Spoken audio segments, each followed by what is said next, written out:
France. On va terminer avec la jeune génération. J'appelle Chloé Fabre qui milite.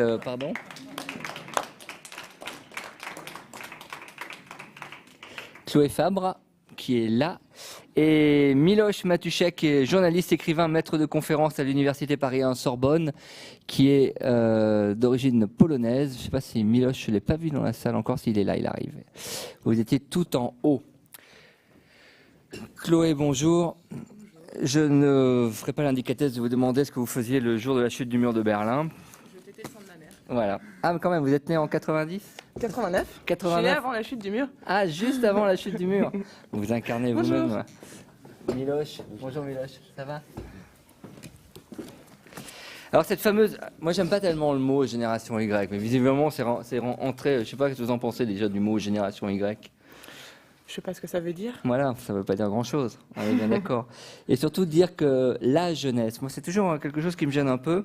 Alors je suis content de vous donner la parole déjà là-dessus. La jeunesse européenne ou la jeunesse française, n'est-il pas dans le fond des jeunesses plutôt qu'une jeunesse ? Parce que même au sein de la jeunesse, il y a des, ne serait-ce que sur un niveau social, socialement, il y a des différences. Alors, si vous résumez mon intervention en 2 minutes, ça va pas être très drôle. Mais c'est effectivement, à mon avis, il n'y a pas la jeunesse, mais il y a plusieurs jeunesses. Quand on a une approche par génération, on va parler de la génération Y, on va parler de la génération de baby-boomers, on a une approche culturelle. On parle de génération parce que c'est un groupe culturel. Mais est-ce que notre génération, c'est le même groupe culturel ? Est-ce que nous qui avons eu la chance de partir à l'étranger, de faire un Erasmus, de parler plusieurs langues, on vit la même chose que mon voisin dans mon petit village en Auvergne, qui est cantonnier, qui trouve que Clermont-Ferrand c'est une grande ville et qu'il y a quand même beaucoup de feux rouges, et que quand je lui dis que j'habite à Paris, il ne comprend pas comment je peux faire. On ne vit pas dans le même monde, lui et moi. On habite côte à côte, on habite dans la même rue, mais on ne vit pas dans le même monde. Et pourtant, il a 23 ans. Et il fait partie de la même génération que moi en termes d'âge. Mais du coup, effectivement, il y a différentes cultures selon les âges. Il n'y a pas une génération globale qui englobe une classe d'âge, sinon on parlerait de classe d'âge, on ne parlerait pas de génération.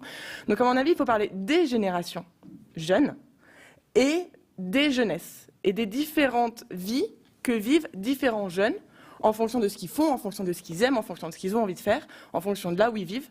Et là, on peut voir effectivement différentes approches, différentes visions du monde. Et du coup, sur la thématique une génération d'avenir et de progrès, il y en a qui sont peut-être d'avenir et de progrès, il y en a qui sont peut-être juste de progrès, il y en a qui sont peut-être juste d'avenir, et il y en a qui sont peut-être très conservateurs. Cette génération, la vôtre, on dit qu'elle paye le plus lourd tribut à la crise. Évidemment, l'emploi des jeunes, le chômage des jeunes, c'est quelque chose dont on parle beaucoup. On parle beaucoup des jeunes à la place des jeunes. Il y a des spécialistes des jeunes, mais les jeunes, on les entend rarement quand même. Vous avez rarement la parole. Est-ce que c'est, par exemple, quelque chose qui serait déjà important pour vous dans vos engagements, déjà de pouvoir être entendu, de pouvoir s'exprimer ? Déjà, je remercie Europa Nova de nous avoir invités tous les deux, plutôt jeunes, à parler. Effectivement. Mais est-ce qu'il y a une déficience à ce niveau-là ? Il y en a une, il y en a forcément une. Il y en a forcément une, puisqu'on considère que les jeunes sont là pour apprendre et donc pour écouter, qu'on va avoir un discours de professeur face à un jeune, parce qu'on en sait plus que lui, parce qu'on a plus d'expérience. Et on a du mal à reconnaître, surtout en France, un peu moins dans d'autres pays européens d'ailleurs, on a du mal à reconnaître que même si on n'a que 25 ans d'expérience de vie, on peut avoir des idées, on peut avoir des réflexions, et elles sont tout aussi audibles que quelqu'un qui a 70 ans d'expérience de vie. Alors aujourd'hui, comment vous engagez-vous au sein, je ne parle pas de l'engagement de la question finale, mais au sein justement de la question européenne. Vous n'êtes pas finalement dans la génération qui a vu l'Europe s'enflammer, l'idée de l'Europe s'embraser, je veux dire, avec passion, avec conviction. Vous êtes dans la génération qui assiste un peu à la dégénérescence de l'Europe jour après jour. Comment alors, vous, à contre-courant, cet engagement pro-européen s'est-il formalisé ? Alors, vous nous demandiez à tous, dans la journée, vous avez demandé où on était le 9 novembre 1989. Est-ce que certains d'entre vous se souviennent où ils étaient le 29 mai 2005 ? À 20h. Moi, je m'en souviens très bien. Je me souviens très bien où j'étais le 29 mai 2005 à 20h. J'étais chez mon père. Ils avaient tous voté non. J'étais la seule à vouloir voter oui. Et j'avais la nausée. Mais c'était quoi, un conflit de génération, Non. faire contre la famille, ou il y avait Non. vraiment une conviction? C'était le résultat du référendum Non, mais je sais. sur la Constitution, avec ce non qui l'a emporté. Et pour moi, moi j'avais 15 ans, et je pense que les gens de mon asso, des jeunes Européens, on avait tous grosso modo le même âge. On avait vu une effervescence au moment de ce débat. Moi, ce que j'ai vécu, mon vécu par rapport à ce débat, c'était un débat structurant qui essayait d'envisager qu'est-ce qu'on allait faire du monde. Qu'est-ce qu'on allait faire du monde en 2050. C'est pas qu'est-ce qu'on allait voter aux prochaines élections présidentielles. Ça n'a aucun intérêt. C'est qu'est-ce qu'on allait faire du monde en 2050, vers qu'est-ce qu'on allait construire tous ensemble.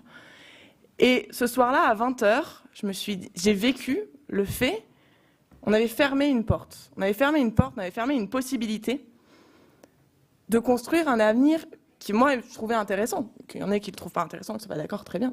Moi, je le trouvais intéressant. Et du coup, partant de là, le lendemain matin, c'est lundi matin, je me réveille, je me dis, bon, qu'est-ce qu'on fait maintenant? Comment on construit le monde maintenant?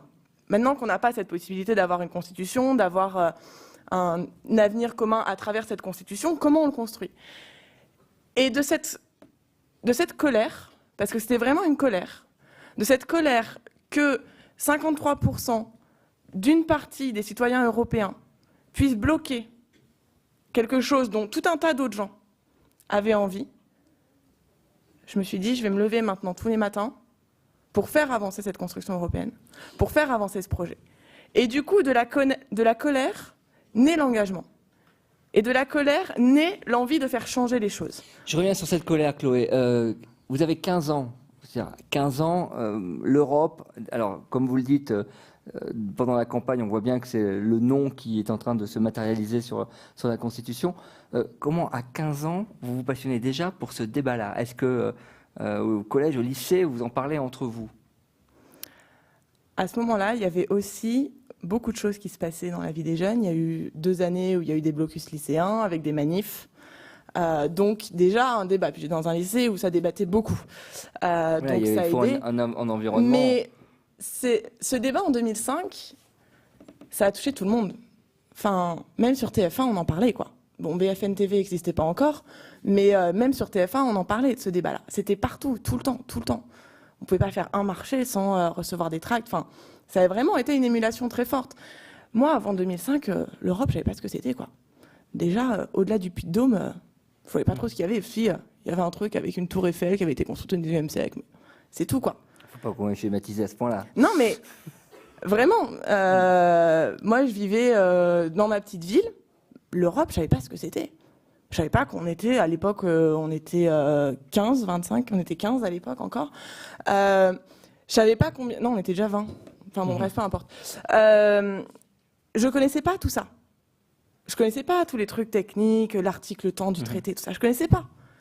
Et c'est à ce moment-là, parce qu'on a été sur une démarche de projet et de qu'est-ce qu'on veut faire ensemble et de comment on veut se projeter ensemble, que ça a pu m'intéresser. Et que je me suis dit que ce projet était intéressant.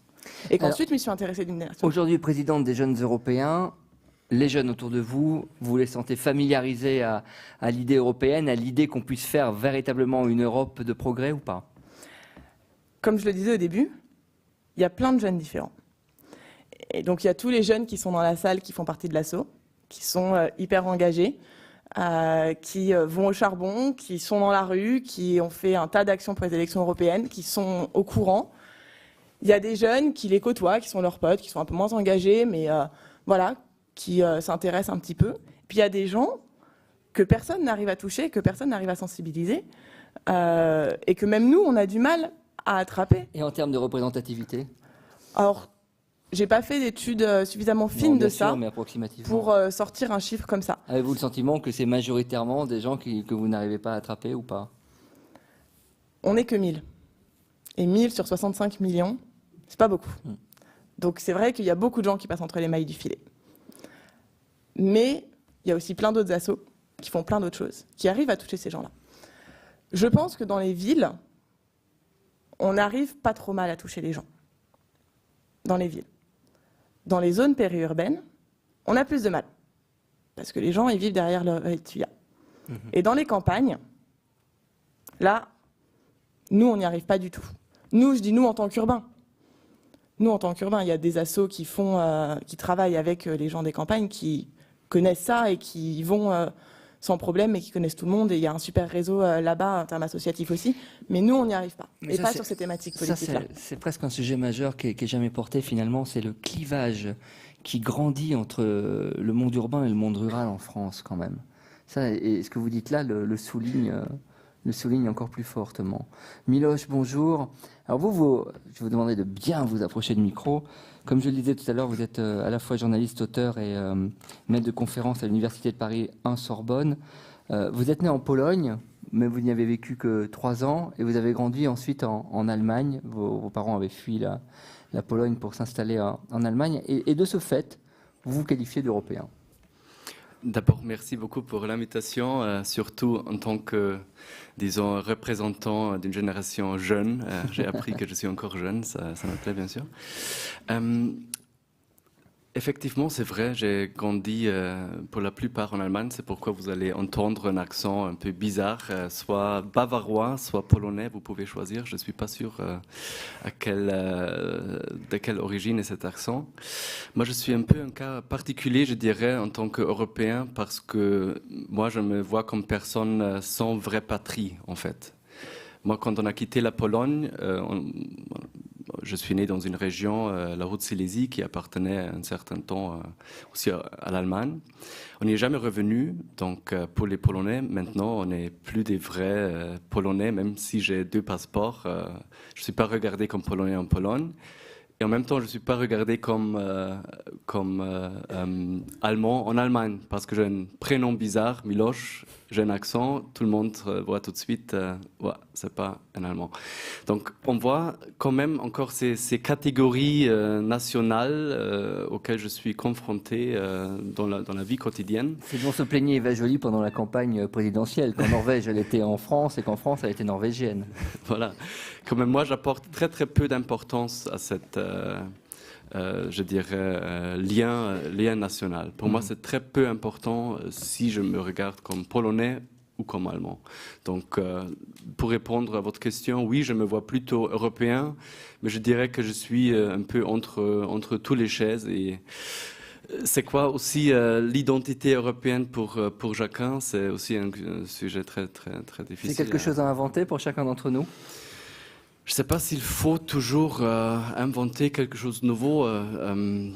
Déjà, l'idée, c'est bonne quand que le niveau national ou l'identité nationale, je dirais, le nationalisme dans son avec son pire visage, perd un petit peu de soutien.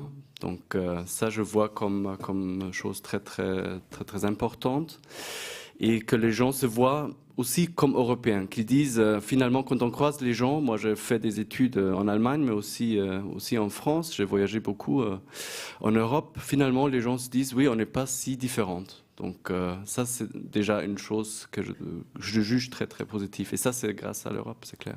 Vous êtes fait remarquer récemment par une publication, un article que vous avez publié dans la Nouvelle Gazette de Zurich qui a fait couler beaucoup d'encre, où vous faites une critique de la génération, de la nouvelle génération que vous incarnez avec Chloé. D'ailleurs, vous faites une autocritique de vous-même, puisque vous vous mettez dans cette génération-là, en disant qu'elle est purement individualiste, dépolitisée, et qu'elle est incapable de s'engager aujourd'hui. Bon, je dois dire, je ne suis pas un expert de la génération Y, même si j'ai eu depuis cet article peut-être une dizaine d'appels de journalistes qui me regardent maintenant. Je ne sais pas, peut-être comme un expert dans cette question, c'est pas vrai. Mais avant tout, qu'est-ce qui vous a poussé à écrire ça, alors ? J'écris sur beaucoup de sujets, donc ce qui m'intéressait, c'était un peu la question d'où vient cette génération Y, comment elle se caractérise. Et là, je vois un point que je n'ai pas pu lire dans d'autres articles, ce qui est en fait le point qu'il y a peut-être aussi un conflit de génération. Un conflit de génération avec la génération de nos parents, de nos professeurs, qui nous ont toujours dit qu'on est très bien, qu'on va bien réussir dans notre vie. Et on est un peu élevé dans une pédagogie de bulle, en fait, que rien ne peut... Il faut reproduire le modèle de nos aînés. Ce que condamnait Guillaume ce matin, en fait, c'est ça. Moi, j'étais pas là ce matin. Donc... Non, mais c'est pas grave. Mais l'idée, c'est ça, c'est qu'en fait, on est les fils d'eux ou les petits-fils d'eux et qu'il faut bien faire pour reproduire le modèle de nos parents et grands-parents. Voilà, ça, je vois aussi cette dépendance des autorités qu'on est en fait une génération qui refuse un petit peu de devenir adulte. Il y a eu un chiffre qui m'a bien choqué en Allemagne, c'était un sondage de Ernst Young qui disait que 33% des jeunes rêvent d'être embauchés dans les services publics. 33%. Donc la question que je me pose, on peut toujours parler des labels Y, X, etc. Est-ce que c'est faux? Est-ce qu'il faut donner un label ou non? Je crois qu'on peut quand même caractériser une génération. La question que je me pose, c'est la suivante. Est-ce qu'on est plutôt une génération qui aime changer les structures existantes ou qui veut bien s'insérer dans les structures existantes? Et là, je vois le point, pour moi, la réponse, c'est qu'on veut plutôt bien s'insérer. Donc ça peut dire en même temps qu'on est bien à l'aise avec notre vie, que ça nous plaît, qu'il n'y a pas des graves problèmes pour nous, qu'on n'a aucune motivation pour changer quelque chose. Mais en même temps, je me demande comment on va parler de nous dans 50 ou 100 ans. On va dire, oui, c'était la génération un peu perdue qui n'a rien fait de nouveau, qui a uniquement profité de ce qu'ont apporté les générations. Mais à cause du chômage justement des jeunes, qui est très important, si ce comportement est tel que vous le décrivez, est-ce qu'il n'est pas induit aussi par une précarisation, une crise qui incite à revoir peut-être les choses à minima et avant tout à sauver sa peau? Vous avez absolument raison. On parle de la génération Y en Allemagne, je crois, depuis 2-3 ans. Avant, on parlait de la génération Praktikum, la génération précarité, la génération qui sortait de l'université et trouvait que des stages. Donc là, peut-être c'est un problème de luxe ou un label de luxe, la génération Y. Qu'est-ce que ça veut dire Y? Ça veut dire Y en anglais. Donc c'est la génération qui se pose la question comment elle veut vivre. C'est déjà une question, on peut dire, de luxe. Est-ce qu'on veut vivre en faisant plus de carrière ou un peu moins de carrière, en se consacrant plus à la famille, au projet personnel? Vous voyez, c'est pas forcément un discours qu'on mène en Allemagne sur une crise. Oui ou non, c'est plutôt une question de luxe, je dirais. C'est peut-être différemment dans d'autres pays, c'est pourquoi c'est vrai ce que vous avez dit, Chloé, qu'on ne peut peut-être pas généraliser cette question-là. Mais dans un monde en mutation, comme on le dit depuis ce matin, dans cette Europe en mutation qui est en train de bouger, s'insérer dans un modèle existant qui est en train de justement arriver en fin de cycle, cette génération, si elle ne s'engage pas, va en payer les conséquences. Je crois qu'on se croit encore qu'on vit comme sur une île, en fait. Comme Kiribati, c'est une île au Pacifique qui va plus exister dans peut-être 5 ou 10 ans, parce qu'elle va être inondée. Et nous aussi, en Europe, on voit très peu de problèmes, je crois. On se croit très bien sécurisé par nos parents, par nos professeurs et par un boulot plus ou moins stable. Donc on cherche plutôt d'être heureux dans la vie personnelle et ne pas trop s'occuper des problèmes autour de nous. Parce qu'en fait, voilà, le terrorisme, bien sûr, on voit ça dans le journal de télé à 20h, mais le seul truc que je vois dans le quotidien du terrorisme, c'est de ne pas abandonner un colis dans le train. Voilà, c'est ça un peu ça qu'on est un peu dans une bulle plus ou moins virtuelle. Bien sûr, c'est pas le cas pour tout le monde. Il y a des gens qui souffrent peut-être de leur vie, mais a priori, je dirais qu'on vit une période extrêmement bénéfique, en prospérité absolue. Je crois qu'on n'a jamais atteint un niveau de prospérité comme on a maintenant. Alors, vous avez quand même à l'encontre des idées quand même qui sont chiffrées. Prospérité, le terme est un peu fort pour une jeunesse qui vit de plein fouet la crise économique et des taux de chômage records ces dernières années. Oui, bon, c'est peut-être la situation en France, en Allemagne. Non, mais en Europe, une autre situation. En Europe, en Italie, en Grèce, au Portugal, en Espagne, dans les pays de l'Est. Il n'y a que l'Allemagne, visiblement, qui est incarnée. Quand vous entendez le discours de Miloš, Chloé, quelle est votre réaction? Parce que là, vous êtes tous les deux dans un registre différent. C'est-à-dire, Miloš est pro-européen, mais comme vous le dites, vous êtes pro-européen, c'est-à-dire que vous croyez en l'Europe, mais vous n'avez pas du tout envie, enfin, aujourd'hui en tout cas, peut-être que demain sera différent, de vous engager. D'ailleurs, quand je vais vous poser la question d'engagement... Je ne vois pas de projet extrêmement touchant qui me réveille. Je me suis toujours engagé pour l'Europe en écrivant sur des sujets européens, mais je ne vois pas pour l'instant la motivation de me mettre en t-shirt bleu et de manifester sur les Chloé. rues, par exemple. Moi, ce que ça m'inspire, c'est que en fait, j'ai tendance à être un peu d'accord avec toi sur le constat, mais on ne peut pas se contenter de constater.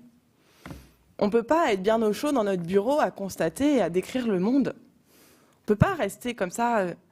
Il y a un moment, il faut réfléchir aux solutions et réfléchir à l'action qu'on fait. Qu'est-ce qu'on fait? Oui, on vit dans un monde assez luxueux, dans un monde confortable, sauf pour ceux qui sont en train de dormir dehors. Mais c'est vrai que cette question du sens de la vie et des antidépresseurs qu'on prend parce qu'on n'arrive pas à y répondre, on ne se la poserait pas si on était tous en train d'essayer de récolter les 3 patates qu'on a plantées. Ça, je suis assez d'accord. Mais la question, c'est du coup, qu'est-ce qu'on fait pour sortir de cette espèce de repli vers notre nombril? Comment on remet de la vie collective là-dedans? Comment on se dit, en fait, on vit quand même tous sur une même planète, qu'on a tous en partage, et qu'est-ce qu'on fait de cette planète-là, tous ensemble? Il y a un moment, il faut qu'on se pose ces questions-là pour trouver des solutions, et du coup, ça pousse à l'engagement, à mon sens. Et l'engagement, c'est pas forcément... Enfin, je parlais tout à l'heure d'un engagement de colère. Moi, c'est ma forme d'engagement, cet engagement d'agir sur une colère et une volonté de changer. L'engagement, ça peut aussi être de vouloir maintenir les choses telles qu'elles sont parce qu'elles risqueraient de ne plus être. Je demandais tout à l'heure à un des bénévoles des Jeunes Européens pourquoi lui s'était engagé. Et il me dit parce que j'aime bien l'idée d'Europe et je voudrais la défendre. Il me dit il ne faut pas qu'on prenne les choses pour acquises. Il faut qu'on considère qu'elles sont toujours à renouveler, à continuer à construire. Et c'est déjà un engagement. C'est déjà un engagement de dire ça, c'est pas un acquis, ça existe pour l'instant, parce qu'on fait en sorte que ça existe, parce qu'on se donne les moyens que ça existe. Si on ne se donne plus les moyens que ça existe, ça va péricliter. Et du coup, je suis d'accord avec toi sur les constats, mais à mon avis, ça n'empêche pas qu'il faut s'engager pour passer au-delà du constat, pour aller vers des solutions. Et on invente des solutions. Plus on en fait, plus on en fait. Alors, les jeunes, c'est l'avenir, c'est les atouts, c'est les possibilités. Contrairement à justement un contexte défavorable, comment vous pouvez transformer un contexte défavorable en atout et en opportunité? Moi, je crois, en tout cas, c'est ce qu'on a expérimenté dans l'association, où effectivement, comme toutes les associations, on est soumis aux rigueurs budgétaires du fait qu'on a moins de budget pour faire les choses. Et du coup, ça nous oblige à inventer.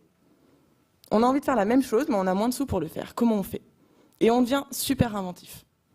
Et s'il faut aller vendre des gâteaux, on va vendre des gâteaux. Mais du coup, on invente de nouvelles façons de faire, avec des bouts de ficelle, créer et continuer à faire. Et je pense que notre génération, elle vit dans le milieu dans lequel elle vit, dans la situation dans laquelle elle est, qui est certes pas celle des 30 Glorieuses, certes pas celle des années 80, ni celle des années 90, qui est celle des années dans lesquelles on vit maintenant. Mais on a appris à faire comme ça, et on continuera à faire comme ça, et ça nous a permis d'inventer tout un tas de nouvelles façons de faire, de nouvelles façons d'aborder les gens, d'aborder les problèmes, qui sont intéressantes. Elle a intégré le pragmatisme, en clair. Mais sans perdre l'idéalisme et l'utopie qui va avec. Mais apprendre à faire avec ce qu'on a et à se débrouiller en toute situation. Et c'est quand même une très grande richesse d'avoir des gens qui savent avec un bout de scotch et un bout de papier faire une affiche. Et à l'heure des réseaux sociaux où des jeunes aussi immigrent, c'est pas le terme exact puisqu'on est dans le continent européen, mais en tout cas vont dans un pays étranger pour tenter leur chance. Dans ce moment de mobilité permanente, est-ce que la mobilité est un atout pour les jeunes ou pas du tout? C'est un atout pour les jeunes qui bougent. C'est intéressant la question que vous posez, parce qu'aux Jeunes Européens, on est animateur avec Erasmus Student Network d'un groupe de travail du ministère de la Jeunesse sur la question de la mobilité et sur comment développer et sensibiliser les jeunes à la mobilité. Et comment on arrive à toucher tous les jeunes qu'on ne touche pas, tous les jeunes qui ne sont pas bien rangés dans des facs dont on a les adresses mail et qu'on peut toucher. C'est une question qui est, à mon avis, passionnante, et qui est la question qu'on se pose aux Jeunes Européens en permanence. Mais comment donner envie de partir à des gens qui ne savent pas que ça existe ou n'en ont pas forcément envie? Et la mobilité, c'est un atout, mais ce n'est pas le seul. On n'est pas obligé d'être mobile pour être européen. On peut être très européen et habiter à Beauvais et voir passer les avions au-dessus de sa tête et pas avoir envie de bouger de Beauvais. On peut tout à fait. La mobilité n'est pas un facteur d'être européen et on n'est pas obligé d'avoir envie de bouger pour être européen. Vos engagements, Chloé, pour les années à venir? Alors, pas mes engagements, mais ce que nous, on veut. Ce sera mieux. Vous, votre association. Voilà. Plusieurs choses. Déjà, vous en avez parlé tout au long de la journée, et on vient d'en parler, sur cette création de collectifs, de se réintégrer dans un groupe, le fait de savoir qu'on fait partie d'une même société, d'une même association. Ça, c'est une des choses sur lesquelles il faut qu'on travaille. Il faut qu'on travaille tous de manière individuelle dans nos assos respectives, de manière collective au sein de la société, pour repolitiser les gens. Il y a effectivement tous ceux dont tu parlais qui sont plus du tout politisés, qui vivent leur truc. Il faut qu'on arrive à les retoucher. Mais ça veut dire que c'est notre responsabilité à nous qui sommes engagés. Enfin, si on vient quand même de passer une journée dans une salle à assister à une conférence, c'est qu'on est quand même relativement engagés. C'est notre responsabilité à nous d'aller essayer de toucher ces gens-là. Et quand je dis nous, c'est les associations, c'est les intellectuels, c'est les partis politiques. C'est aussi réfléchir autrement à comment on parle aux gens, à comment on s'adresse à eux, comment on va les toucher.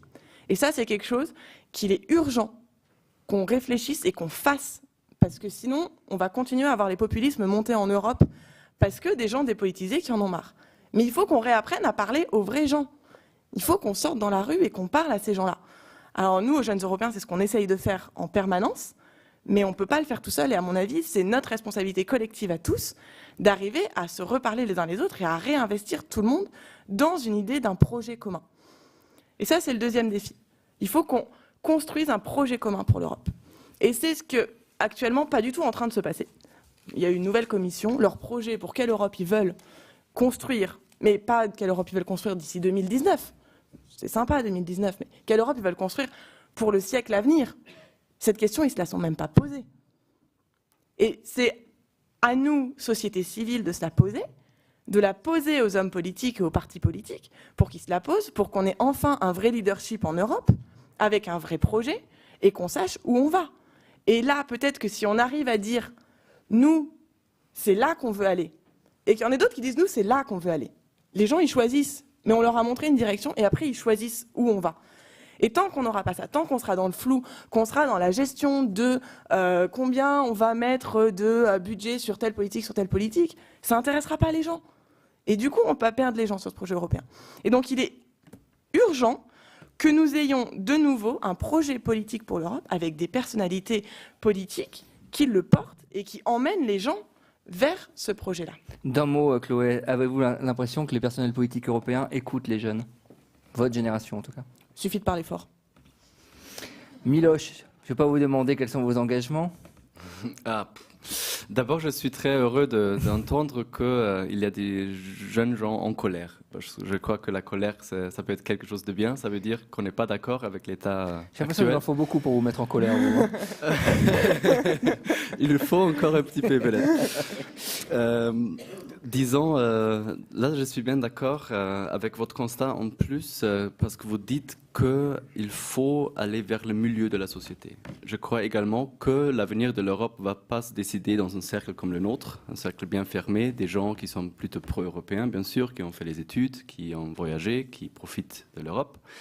C'est les gens qui voient de l'Europe que les ampoules électriques vont disparaître, qui voient que, je sais pas, une réglementation sur les cornichons ou quelque chose comme ça. C'est ces gens-là qu'on est en train de perdre. Et je me demande s'il ne faut pas lutter pour quelque chose de plus que uniquement d'expliquer l'Europe aux gens. Parce que le constat que je fais pour l'instant, c'est qu'on parle trop dans une direction, de haut en bas. Toute l'Europe, pour moi, c'est un projet de haut en bas. Il faut l'inverser. Parce que sinon, les gens ne vont pas entrer. C'est pas un problème de communication, parce que l'idée même de l'Europe, justement, ce n'est pas de haut en bas, c'est justement la représentation médiatique, c'est la représentation des institutions qui nous donne ça. Mais dans les fondements même de l'Europe, on le voit bien dans les représentations de démocratie participative un peu partout en Europe, il y a aussi beaucoup de bas vers le haut. Ça existe déjà, sauf qu'on ne le sait pas. Oui, mais prenez par exemple la démocratie directe en Europe, existe-t-elle? Je ne vois pas trop de moyens, pas trop d'instruments. Bien sûr, il y a l'initiative de citoyens européens, Mais démontrez-moi combien de projets ont abouti finalement dans un projet de loi qui sont venus finalement vraiment des gens. Je crois qu'on ne peut pas parler d'une part s'adresser à un public ou faire appel à un public européen de s'engager et ne de pas fournir en même temps des instruments efficaces de le faire. Si on fait ça, pour moi, c'est malhonnête, tout simplement. Donc je crois qu'il faut vraiment des changements fondamentaux aussi sur le plan des instruments, sur le plan institutionnel. Vous êtes optimiste ou pessimiste? Je suis absolument optimiste. Ah. Je suis pas ici pour jouer le rôle négatif. Non, si j'étais pessimiste, je prendrais pas la plume pour exprimer mon opinion sur n'importe quel sujet. Hein. Que faisiez-vous le jour de la chute du mur de Berlin? J'étais à la maison. En Allemagne, non? En Allemagne, j'étais en Allemagne, oui. J'ai eu 9 ans, de l'Ouest, voilà, en Bavière. J'ai vu la première fois le mur de Berlin quand j'ai pris une leçon de flûte. Voilà, c'était probablement l'idée de mes parents de me forcer à apprendre un instrument. Et là, j'ai vu chez la professeure une photo du mur de Berlin où il y a eu des graffitis sur le mur. Et j'ai demandé pourquoi il y a des graffitis sur le mur, et elle m'a expliqué qu'il y a une partie du mur où il y a des graffitis, c'est notre côté. Il y a un côté du mur où il n'y a pas de graffitis, c'est le côté est. Donc c'est là où il y a la zone de mort et des gens qui vont tirer sur les gens qui veulent quitter ce pays. La date du 9 novembre, je me souviens, j'étais déjà couché, mes parents m'ont appelé, j'étais en eau, donc ils ont dit viens avec ton frère, il se passe quelque chose d'historique en ce moment. Et je me souviens bien que c'était un moment très touchant pour mes parents et pour moi aussi.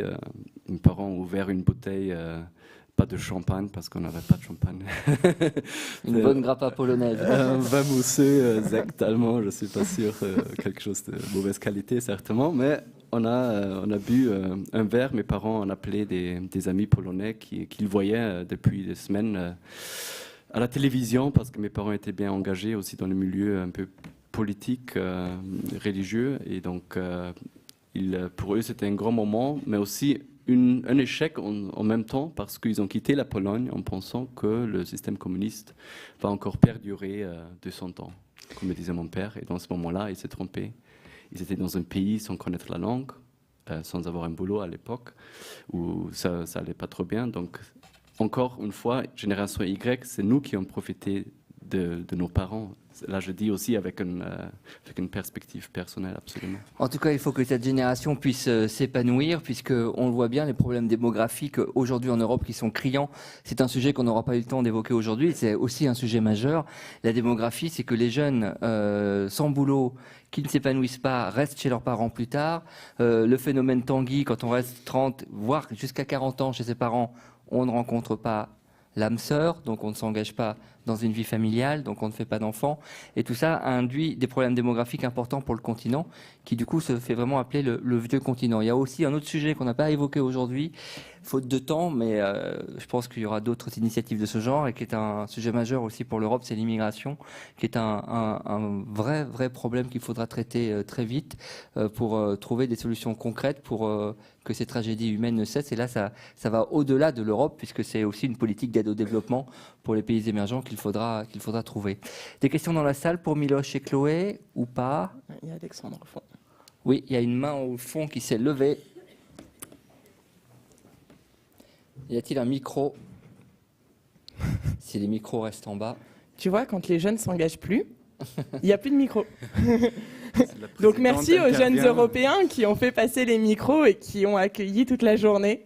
D'ailleurs, j'en profite au stade des remerciements aussi pour remercier nos amis de la régie qui ont fait un gros boulot aussi aujourd'hui. Alors... Oui, donc ma question c'était celle-là. C'est vrai que la mobilité des jeunes, ça a l'air d'être un truc récent. Or, il y a 8 siècles, il y avait déjà cette Europe des jeunes étudiants qui bougeaient, qui allaient dans les autres pays, en Italie, en Espagne, en Angleterre, en France, en Allemagne. Et puis, il y avait, on va dire, le reste, la majorité des gens qui restaient parfois souvent toute leur vie dans leur village.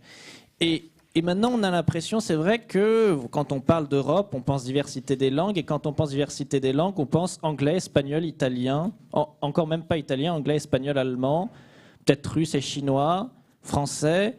Et puis finalement, quand moi je dis que je parle milanais parce que je suis d'origine milanaise, finalement je suis un peu le cutéreux. Et ça, surtout en Italie. Surtout à Milan, parce qu'il est une ville très européenne. Et c'est ça justement aussi une des contradictions que je sens, c'est la diversité des langues en Europe, c'est autant parler auvergnat que parler espagnol. C'est autant parler milanais que parler anglais. Et c'est là où on peut vivre finalement chacun à notre manière, que nous voyageons ou non, c'est comme ça qu'on peut être européen. C'est-à-dire on peut très bien parler plusieurs langues en vivant toute sa vie dans son village en Auvergne, en parlant français et auvergnat. On peut très bien vivre toute sa vie en parlant le français, le basque et l'occitan dans un village des Pyrénées. Et c'est ça qu'on a du mal à intégrer. On pense les Européens, c'est que ceux qui voyagent, ceux qui parlent plusieurs langues, c'est que ceux qui voyagent, et que ceux qui voyagent pas, finalement, ce sont juste des habitants de leur village qui ne parlent qu'une langue, et s'ils parlent autre chose, c'est un dialecte, ou un patois, ou une déformation. Et c'est comme ça, finalement, que c'est en intégrant finalement ces deux manières de vivre l'Europe, ces deux manières d'être européen, qu'on va pouvoir finalement intégrer les gens, chacun à leur manière, au projet européen. Je voulais savoir, du coup, Chloé, toi qui as vécu devant... Il y avait une question, en fait. Voilà. Toi, Chloé, qui a vécu, qui fait partie d'une de ces manières de voir l'Europe et qui vit en face de quelqu'un pour qui Clermont-Ferrand est une grande ville, ce que tu en pensais? Oui, désolé, c'est un peu long. Non. Mais la réponse va être courte. Ce que j'en pense, c'est de voir un clivage énorme entre les gens que tu peux fréquenter quand tu es à Paris et que ton coloc est américain et que en fait, tu parles de New York comme si c'était la porte à côté, et ton voisin avec qui tu peux pas parler de ça. Mais n'empêche qu'il y a un truc qui fait qu'on est tous européens, c'est que mon voisin, si je l'invite à prendre l'apéro chez moi, je passerai un aussi bon moment que mon coloc quand on prend l'apéro ensemble et qu'on parle pas la même langue. Et que mine de rien, et c'est un des trucs qu'on rencontre dans la mobilité et qu'on a la chance de rencontrer dans la mobilité, c'est que, enfin moi c'est comme ça que je le rencontre en tout cas, je pense qu'il y a plein d'autres façons de le rencontrer, c'est qu'au-delà des frontières, et de toutes les frontières, ça peut être les frontières des États, ça peut être les frontières culturelles, ça peut être les frontières socio-économiques, au-delà de toutes les frontières, on est quand même tous des êtres humains avec deux oreilles, deux yeux, un nez, une bouche, qui font qu'on partage des choses et qu'on peut échanger sur des choses. Et qu'on peut trouver plein de moyens d'échanger, même au-delà de la barrière de la langue. C'est des choses à explorer sur la barrière de la langue, mais on peut trouver des moyens d'échanger. Voilà. Merci beaucoup. Merci Miloš, merci Chloé.